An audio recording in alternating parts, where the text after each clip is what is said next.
Hello everybody, welcome back to Comedian MTG. My name is Ian. On today's episode, we're going to be covering SisatLtin, which is actually a German cEDH tournament, so I figured it'd be really cool to cover a tournament from Europe. This is also one of the qualifying events, it seems, for the European cEDH Championship. So the top four from this event, actually, you can't really see it because it's sort of in the corner of my screen, but the top four of this event got the priority tickets to the European Championship. So it's really cool what's been happening with cEDH over in Europe. And I wanted to basically do this episode not only to obviously celebrate cEDH and a lot of the cool lists that are out there right now, but also get a new perspective on the format, see what's happening from across the sea. Yeah, some really cool stuff. And let's jump right into it.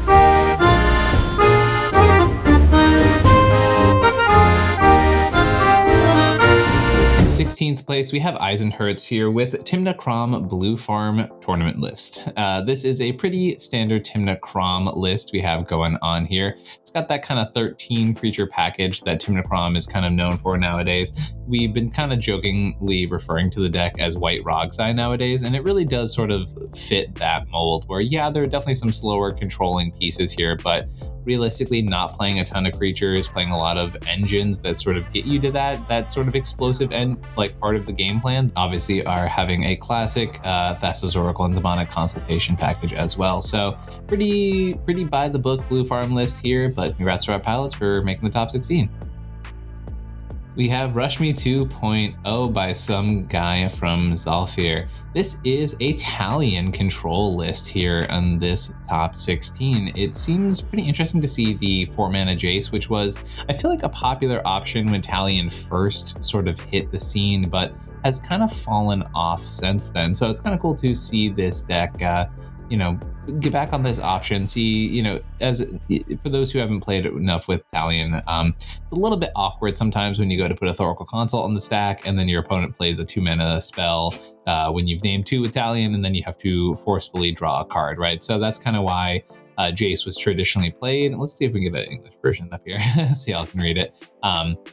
But it is Jace Wielder of Mysteries for that exact reason. So yeah, it's definitely like your 4-mana lab man. Interesting to see 4-mana Jace, Thassa's Oracle, and no Laboratory Maniac here.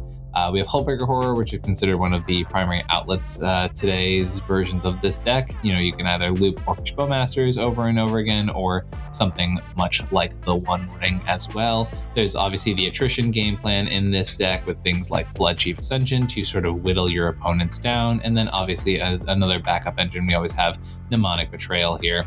Now, traditionally, much like Talian is normally seen, the deck is very much focused on the control and attrition style aspects here, playing a lot of interaction.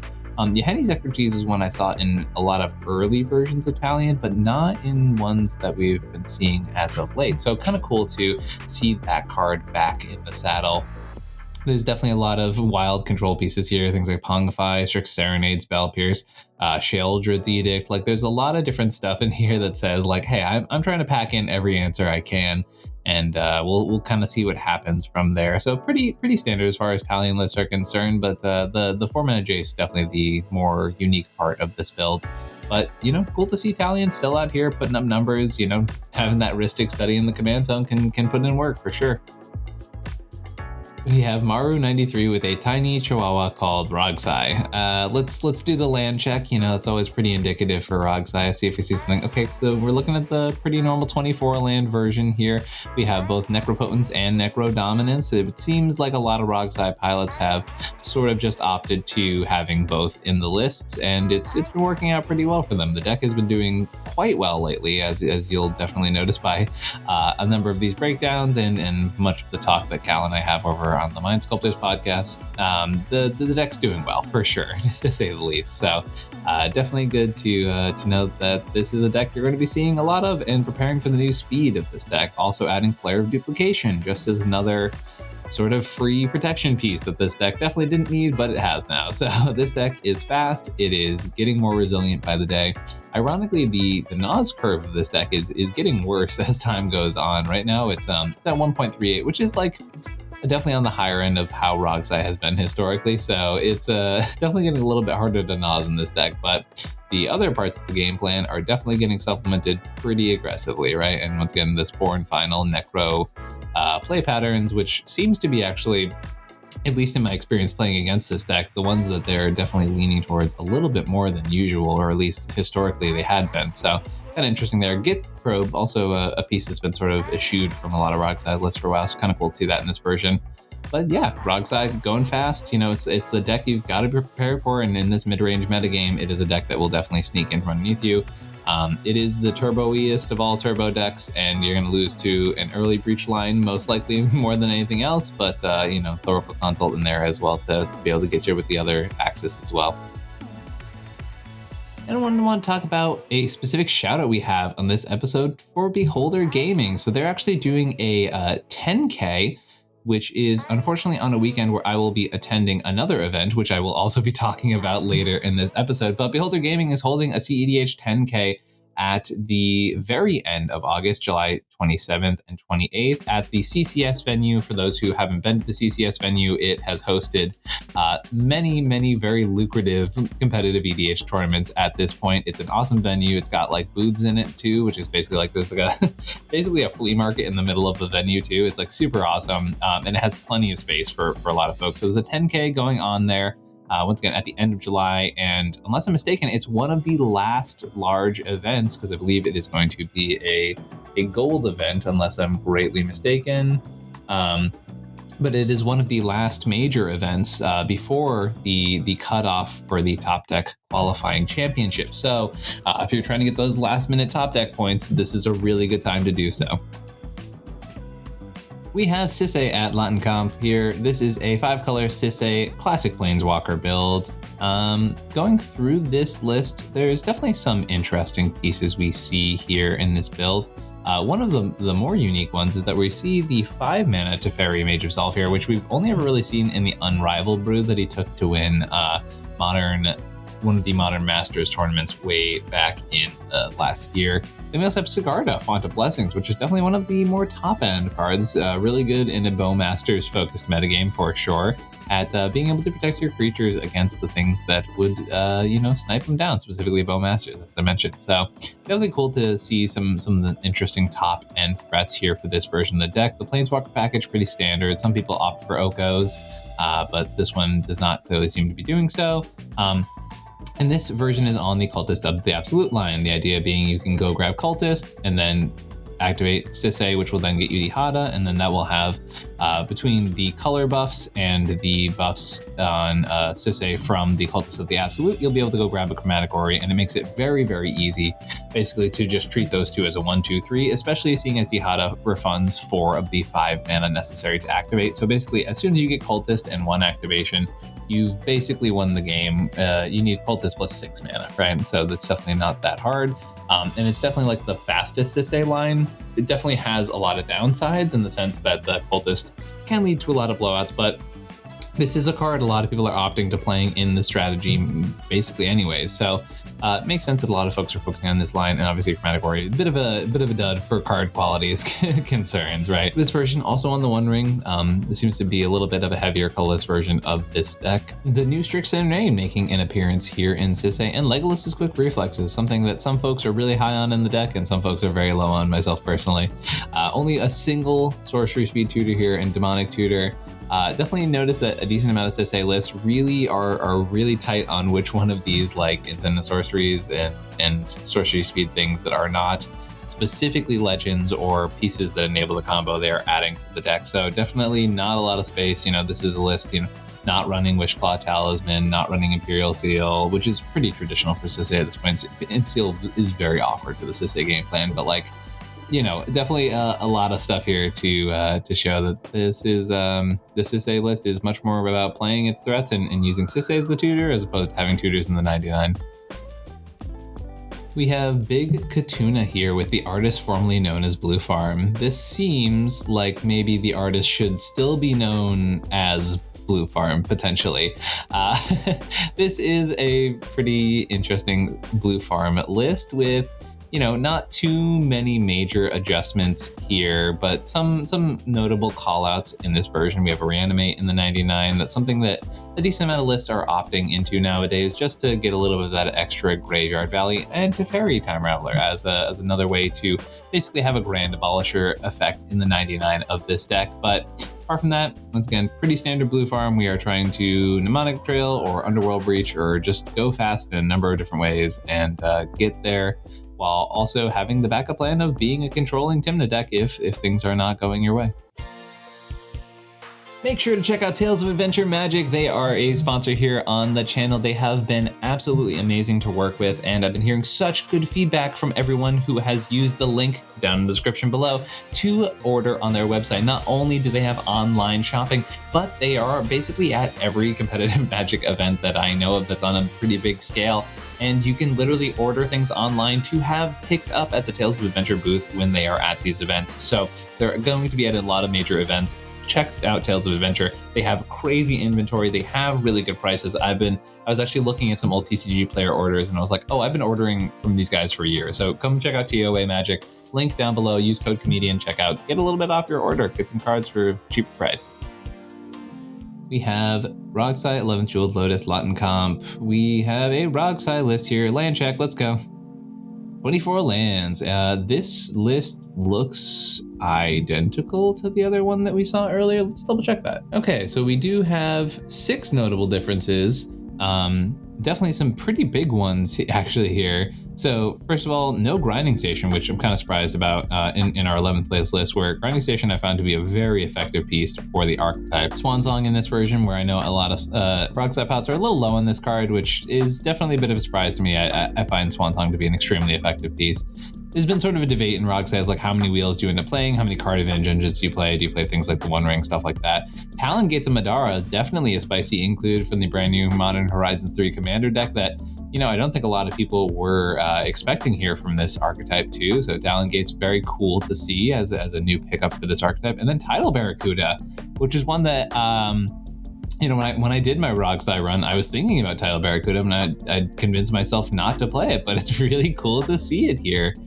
Basically, 99% of the time, you should just evaluate this card as a Cutzel, right? Just your opponents can't play spells in your turns, although it does give everybody flash at other points, which I often found just gets really messy. So I think this is more realistically just a, hey, everybody, it's my 4-mana Grand Abolisher, take it or leave it. Sweet, but some really cool spice here in this Roxai list. Definitely excited to see some cards this deck is not used to seeing, and I gotta know if the pilot's out here watching this video, let me know how the Barracuda played, because I'm so curious.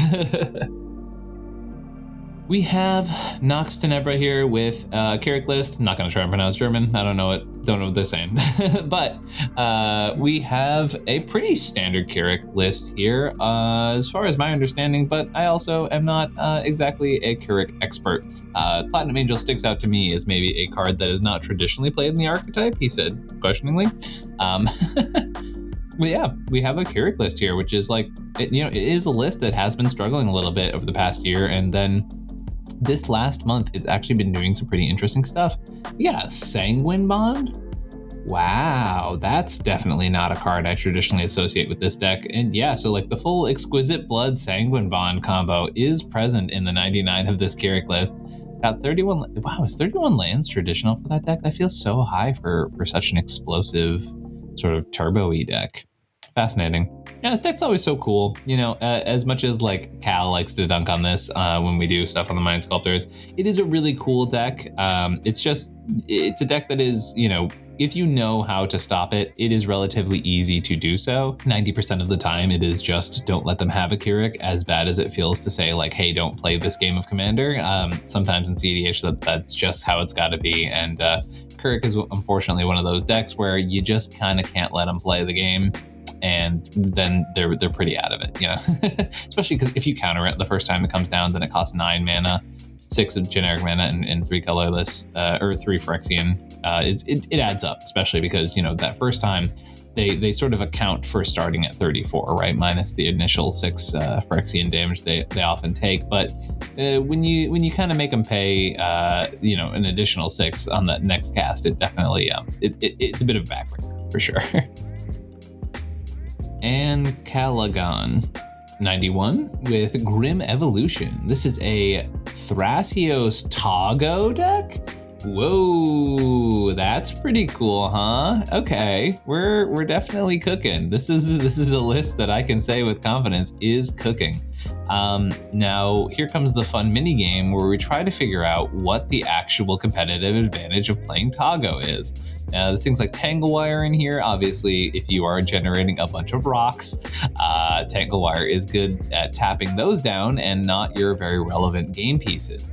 Yeah, this is definitely one where I am, okay, so Oporo Breeze Caller, I guess if you have a land that taps for 2, allows you to return a land to your hand, I guess like infinitely, but like there's no way to replay the land, it seems. So that part's kind of interesting. I guess it's just there to maybe reset land drops. Usually you see a card like Oboro in some sort of Kodama-esque deck, but that doesn't seem to, like, there's no Kodama in the 99 here. Maybe I'm missing something in the artifacts. No. Yeah, that's kind of funky. I'm wondering sort of what the intent is as far as that aspect is concerned. And the rest of it just kind of seems like a traditional Thrasio style deck. Definitely like having Karn if you're going to be making a bunch of rocks and putting them there for dockside feeding. But this strikes me as like, hey, Teamer dockside in the 99, and then does this Nadu? So Nadu, the rocks equip for 1.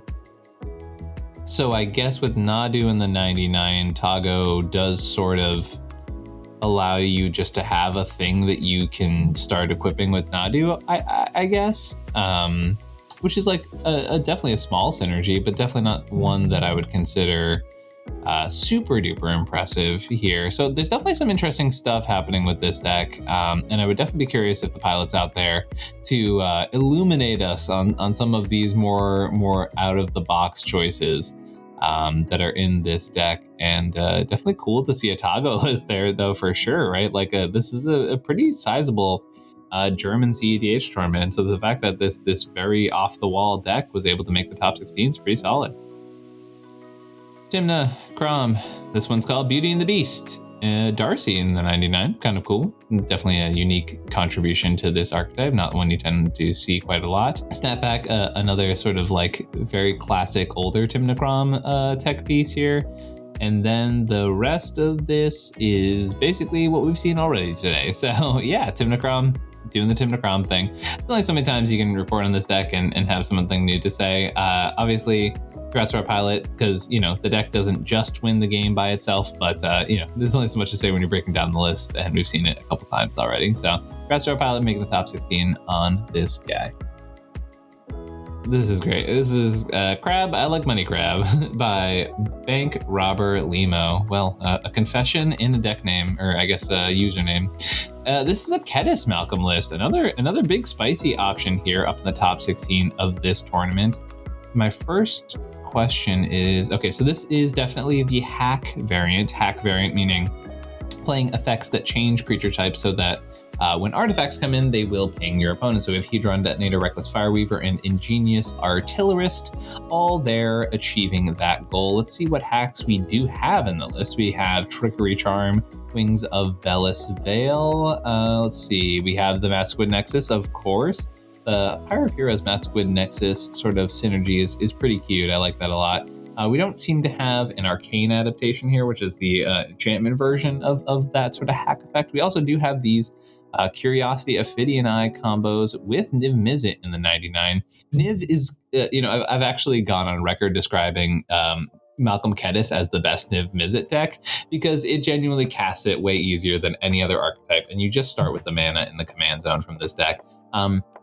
This deck is something I actually do truly quite love and haven't played it in quite some time. Might be time to sleeve it up again. I definitely have to pick up some of these hack pieces because they're definitely pieces that I've never traditionally owned. And when I was playing the archetype, that was not really where people were taking it. So it's really cool to see this hack Malcolm Kedis list at the top 16 of this pretty big tournament. It's been sort of a radio silence from this deck since Samurai Dancer stopped playing at a lot of the online tournaments. So it's cool to see this deck up and running, doing the thing. we have Grixis Cookie Granny here by BowChickaWowWow. This is one of those times you get to see me live react to the fact that I do not read everyone's name before I start recording. This is so cool. I am all about this. What? Okay. All right, let's start talking about this. Yeah, okay. Is there a Nas in this deck? I gotta know. There is an Ad Nas in a deck with World Gorger, Hullbreaker, and Keurig in the 99. There is also a Tidal Barracuda, Talian, and Displacer Kitten, a Beseech the Mirror. I'm anything 4 and up, a Force of Will. Oh my, a One Ring 2? How do you not die to your own Nas, my friend? Yeah, 1.48. Honestly, thought it would be way higher, to be honest. That's crazy. And 25 lands in this very wild Grixis list. This is so cool. For those who've never played Evelyn the Covetous, it is considered the best World Gorger deck out there because you can flash in your commander midway through the World Gorger loop and then exile the entirety of everyone's decks. It was a deck I was messing around with for a little while, but couldn't figure out the numbers personally for me to be comfortable with it. I think I played it at like one online tournament like 2.5 years ago, but it's a really cool commander, and definitely one that I do think has legs in the Grixis space and sort of attacks the Grixis angle with something pretty unique. I love the fact that Chthonian Nightmare is in this deck. I think this is a great Chthonian Nightmare deck, and it's really cool to see here. We have Animate Dead, Necromancy, Dance of the Dead, all there for your World Gorger combos. We have the Necro Alliance. They're Born Upon the Wind. Yeah, there is Born Upon the Wind, Final Fortune. Have a nice clean Necro lines. You got Lightning Axe as a discard outlet. Oh my goodness. All right, the Keurig though, that one's gonna bug me because I don't know why it's in there.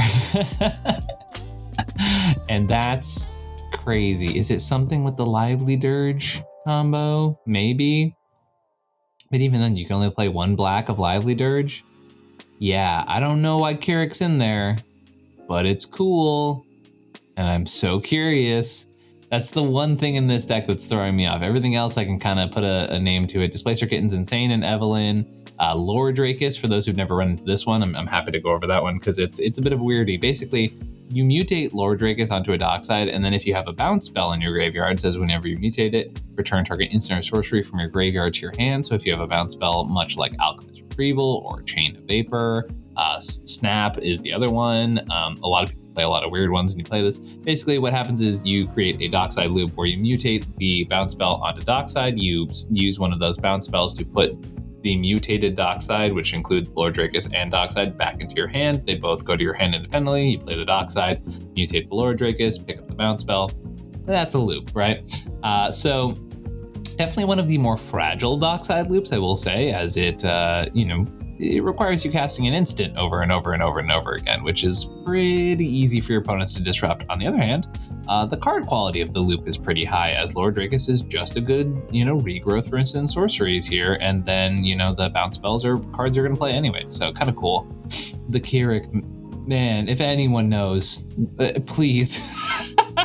Oh, one thing that I do know is that because of Evelyn's mana value, she is 2 generic and hybrid blue-black, black, and hybrid red-black. So you can cast her for only generic 2, which is pretty cool, and 6 life, but okay. That's gotta be part of it. That's so wild. Okay, this is a crazy, crazy deck, and I'm all about it. This is definitely the kind of silly magic that I love. And it's all over the place. It's great. I have no notes. Awesome deck. Please just let me know about this character though, because it's gonna drive me crazy. But yeah, this deck is so sick. I definitely encourage y'all to really take a deep dive into this one. Insolent Neonate triggers your commander. You have so many outlets, and then just generically good Grixis stuff too throughout this list. This is so cool. Intuition pile here. I assume that's just for the reanimator stuff, but wow. Okay, I love it. Congrats to our pilot for bringing the absolute heat. Yeah, good job, BowChickaWowWow. And our last top 16 list before our top 4, we have I Will Take My Chance for Glory. This is a blue farm list. Another one playing Darcy, which is kind of fun. That's said, non-traditional choice, so it's kind of cool to see it in both lists. This one's on Strict Serenade, you know, a little bit different here. And then, yep. Oh, hey, Talon Gates. That's kind of fun. That's, you know, this card I think is going to be one that we're seeing a decent amount. Cool to see in blue farm. That's a fun little change of pace there. But as you can tell by me getting really excited about a single land, it's not going to be much different from the other blue farm list that we have seen. Congrats to Cyrano on getting to this top 16 and for having the best record of those who did not make the finals. A reminder here at Comedian MTG, if you would like to see yourself here in these top cuts, this top 16, top 4, we do coaching here at Comedian MTG.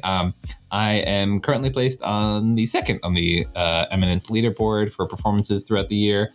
I also have more top cuts with different decks than any other player in cEDH. So if you are interested in getting coaching from the player in question described previously, you can feel free to reach out to me at comedianmtg@gmail.com, at comedianmtg over on Twitter and Instagram, or comedian_mtg over on Discord. We have gameplay coaching, which is when I sit out and watch folks play, take notes, and we evaluate the gameplay afterwards. There's also one-on-one coaching for deck breakdowns, politics discussions, things like that. So if you want to take that next step in your cEDH game, you can find me at any of those places, all of which are always in the description down below in this video.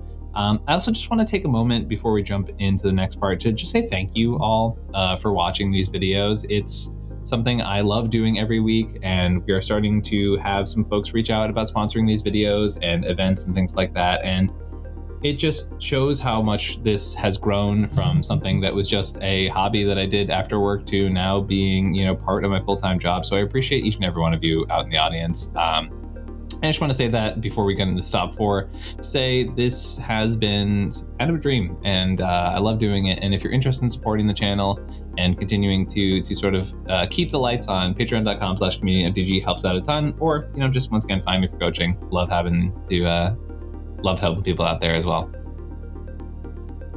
In the top 4, we have Zeno Biotics, I think, with Zeno's Joyra, Weathering the Storm.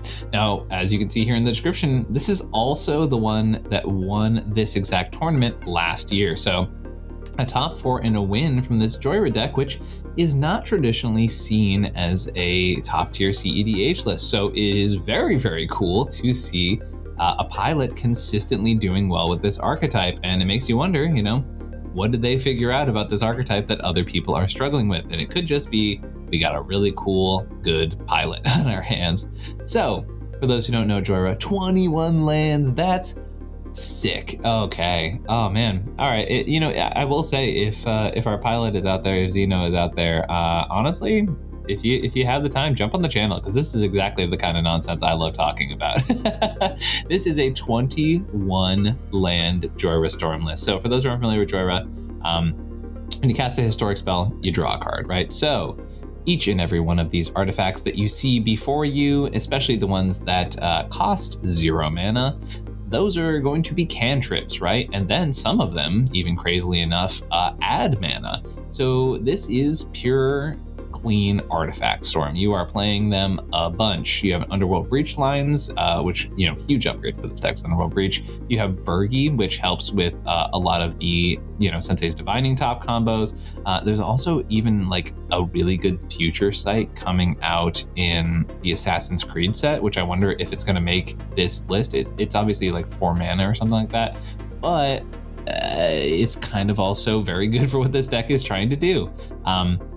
You have things like Darcy and Artificer's Assistant, which help control your top deck as you are going through, right? Basically milling things like lands or putting them to the bottom of your library with the Scry. You also have Riddlesmith, which says whenever you cast an artifact, you can draw and discard, right? So this is also just pure ripping through card advantage, right? You get things like Burgi, as I mentioned, which really start to allow you to add up mana. Reality Chip is your future sight that you can tutor very, very easily. You have some clones in the deck, you have some cost reducers, right? So the Burgis and the Sculptors definitely help to make the Storm stuff get really out of hand. Then you have things like Retract, Hercule's Recall, and Paradoxical Outcome, all of which pick up the artifacts on your board. Paradoxical Outcome, even vintage staple Paradoxical Outcome, also allows you to draw for each and every one of those. So this deck is definitely, is it raging storm, right? Like the idea is you get Joyra out and then you just win.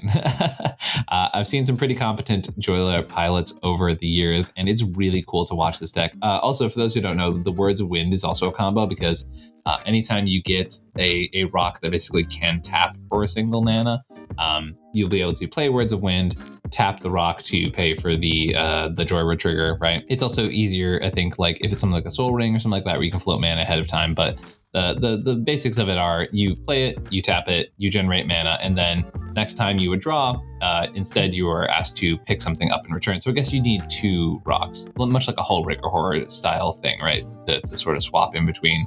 But basically you're netting mana, and instead of drawing cards from your deck, you are instead returning every permanent. Each player has to return a permanent, right? So you're happily bouncing one of your free rocks or your rocks that pay for or make more mana than they cost.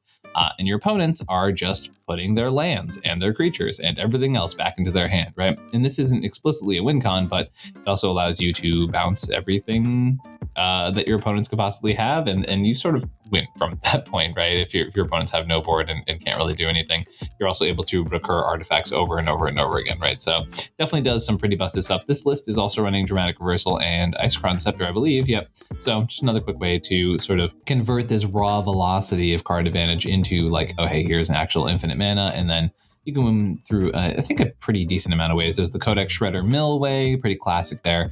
And for any of those being like, oh, well, what if they have Shuffle Titan? There's some like Soul Guide Lantern here, right? So you can always just like nuke their graveyards in response to any shuffle triggers that would happen. Tormod's Crypt does the same thing. And there's a number of other different things here. You can also just like Isochron Scepter into Brain Freeze, mill your opponents out, all that kind of stuff. I don't see anything that doesn't involve mill though, so I'm wondering if they have any ways to. Oh, there's also a Walking Ballista, duh. So yeah, you can just literally make a giant Walking Ballista and then just shoot your opponents down. And that's the way you sort of kill them if you're in turns. Urza Saga, Mishra's Workshop in the land base, which is really cool. So this list has, basically 20 functional lands that can cast your commander, which is pretty crazy. Very cool stuff here from this archetype. Actually, kind of surprised not to see Kitten in there, but probably is an investment similar to Joyra, so it does kind of make sense that it would be a little tougher to have both. This is awesome. I would love to hear from this pilot if you have any stuff and stories to share about this deck, because this is a really cool list, and every time we talk about pushing for innovation and stuff like that on this channel, this is the kind of stuff I love to see.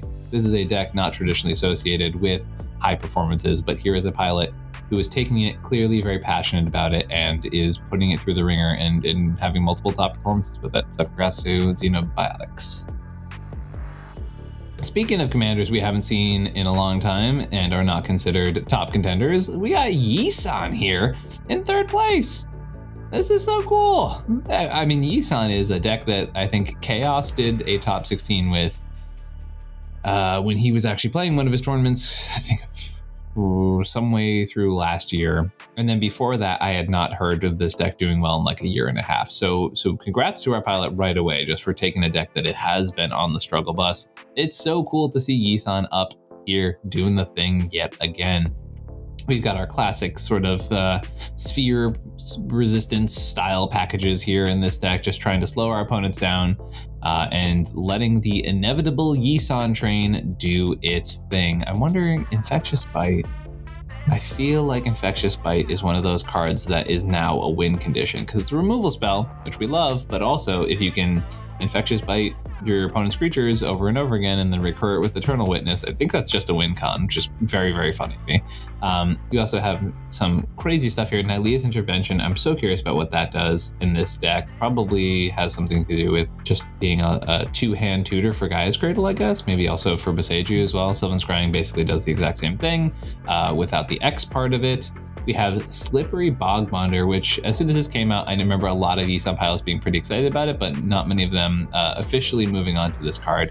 We have the Argothian Elder Ashaya lines in here. Basically a quick way to go like, all right, my 4 gets the Elder, my 5 gets Ashaya, suddenly I've made infinite mana, and also I can untap Yisan because Yisan is also a forest, and then I just go get some sort of 6 that wins the game. So you get Woodland Bellower, which would then get...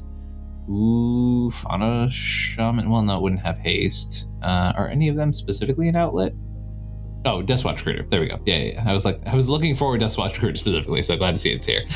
Yeah, so then you get Woodland Bellower, which gets Duskwatch, and then you draw every creature you're in your deck. And at that point, if you can't win with infinite mana on every creature in your deck, then there might be a problem. Specifically, you just play them all and then play Hoof, right? It's also pretty dang good, I've heard. So yeah, it's really cool to see Yisan. Honestly, this deck is just sort of disappeared. Fnatic Coronas, new pickup from MH3, pretty cool stuff. And yeah, it's cool to see this deck. Congrats to our pilot for bringing Yisan back from the mono green crypt. Cool stuff. We have Piku here with Rhystic Study is Bad, featuring Yuriko, a deck that I mean, honestly, people are just not doing well with Yuriko. And now it's here, second place of this tournament. Congrats to Piku for getting Yuriko here. I'm honestly, right now is my time where I deep dive and say like, okay, what is this deck doing that these other Yurikos have been struggling with? I mean, traditionally it's a deck that is so popular. Everybody loves it. Oh my God, 6 MDFCs. We love it. That's great. Yeah, I'm only 23 whiffs on the Yuriko triggers. We've got the Fel the Profane, the Flare of Malice, all of it. It is all of the flares. Yeah, both of them are great for this deck. Super cool stuff. I mean, Scheming Symmetry here to just like straight up dome your opponents. We got Doomsday. I've always thought that Yuriko could probably play 13 mana Emeralds. Scheming Symmetry reminded me of that. But then you also have Shadow Mortality as your 15 drop. The Orochi Soul Reaver, which is one I've heard a lot of people talking about. I think, was this in the Outlaws deck? I think so. For Outlaws Thunder Junction, I think it was in the Outlaw specific deck. But this one, cool pickup. Like, it does a lot. So whenever more creatures deal combat damage to a player, so this triggers per player, make a treasure and manifest top card of that player's library. So you're getting creature bodies that also feed into this card. You're getting mana advantage, and then also it's a ninja that triggers Yuriko. Roaming Throne in this version, very cool stuff. We've got some of the MDFC lands. We got the new Satoru, basically just being some extra card advantage in this deck. This version kind of goes hard. I love it. We're on Doomsday too, which is sort of one of those necessary evils for Yuriko. I'm actually surprised that like the number of instances in this deck feels maybe a little bit lower, but you also get to do like the good stack stuff, Rebound, Craft Diggers, and Null Rod, and Runestone. This version, not on Curse Totem, pretty interestingly. I don't know how many specific activated abilities of creatures are relevant for this archetype, but maybe just not playing it to not play it. I guess you lose like Douthie. It feels like that. It's not like the ninjutsu ability actually is affected by Curse Totem in any way. So I'm actually kind of curious about the lack of inclusion here. Maybe just not relevant for the metagame they were predicting. But yeah, congrats to our pilot on this top 4. This is sweet. I've been saying to a lot of Yuriko pilots for a while that a ninja heavier version of the deck is probably necessary, and this one does that for sure. It's really cool stuff, and I'm definitely curious to see maybe what this deck is doing. Also, we should point out Nano Gene Conversion. For those who haven't seen it, it's become like kind of a new staple for Yuriko, or at least from the pilots I've seen. You choose a creature, and every other creature becomes a copy of that creature, except that it isn't legendary. So suddenly, your Ornithopter and your Changeling Outcast and your Fairy Seers and your Force Witch Rallies are all Yurikos. And even if they don't all get in, as long as 2 or 3 of them do, each of them sees each of those triggers happen, right? And that's a quick way to do like 60 damage to your opponents pretty easily. And we got our guy, Kenrith, here in the top spot. Look, I've been loving this deck lately, so it's hard not to be a little biased. By Zorotoro, congrats on your win of this tournament here with this Kenrith list. Once again, I do not speak German, and therefore I will not attempt to butcher the name of this deck, but you can see it here. This is a list very similar to the one I took to the Cash for Clash events. It's kind of, yeah, minus the Emrakul spice. Basically was like, it feels like the spicy Emrakul slot or the Atali slot was swapped out for Evolution Witness, which is a brand new combo for these decks for those who haven't seen. Basically, with Evolution Witness and a Lion's Eye Diamond, you crack it, generating 3 green mana. Then you use 2 of the green to put a counter on the Evolution Witness using Kenrith's activated ability, and therefore you're able to generate infinite green mana from there. And then after that point, filter that to all your other colors. So It's a new Auriok Salvagers style combo, except for this card is a lot higher card quality than Auriok in the deck normally. So kind of interesting. Obviously discarding your hand's a little bit risky, but apart from that, it's, you know, doing the thing. Yeah, I mean, as I said, I've been a little Kenrith build lately, so this is really cool to see this deck doing well. I think it's a deck that's really solidly positioned in the format, and this version is playing like a nice, responsible amount of interaction, which isn't always the case with some of these Kenrith mid-range lists. So really cool stuff here from our pilot, and congratulations. Oh, also I should point out the Ripples of Underneath, which, you know, Kenrith works really well at the graveyard. This is sort of our graveyard Sylvan Library at home. But yeah, our pilot opting to play this version. I'm curious to hear how this one actually ended up playing out, because it seems a little underwhelming to me, but you know, if it works, it works. So really cool stuff here. Congratulations to our pilot Zorotoro, which is a name I know I have at least seen or talked about before. So congrats to our pilot on winning this relatively large German tournament. Really cool stuff from everybody. A lot of cool decks in this top 4. Really sweet stuff, everybody. So congrats to all of our players, and thank you all for watching this video. I know I sort of went in my heartfelt thanks earlier, but I can't thank you all enough. Make sure to hit the like button, the subscribe button. That stuff is literally free, and it helps out so much, so very much. We're doing a bunch of reworks over on Patreon, moving a lot of numbers. I've changed the $10 tier so they get videos basically as soon as my editor has them in my inbox. I don't even have titles yet for them. Boom, they're up on Patreon so that folks can get those as early as I have them. And yeah, it's been really awesome lately to keep working on that. I'm definitely making even some more adjustments, working on stuff in the Discord, all that stuff. Oh, also we have now our Dino Pilled t-shirts. If you're interested in having one of those, they're over on Bonfire. I'm also thinking about doing a version without the logo, but I'm not sure about that yet. But yeah, you can check over that Bonfire. I had Sam from the Howling Saltmine make them. They're awesome and I love them. So many awesome things here. Thank you for our tournament that we sponsored today, Beholder Gaming. Y'all are awesome. Thank you for Tales of Adventure Magic. You guys have been an awesome sponsor of the channel for the past few months, and y'all should check them out. They're seriously awesome. Thank you so much for watching this video. Catch you next time. Peace.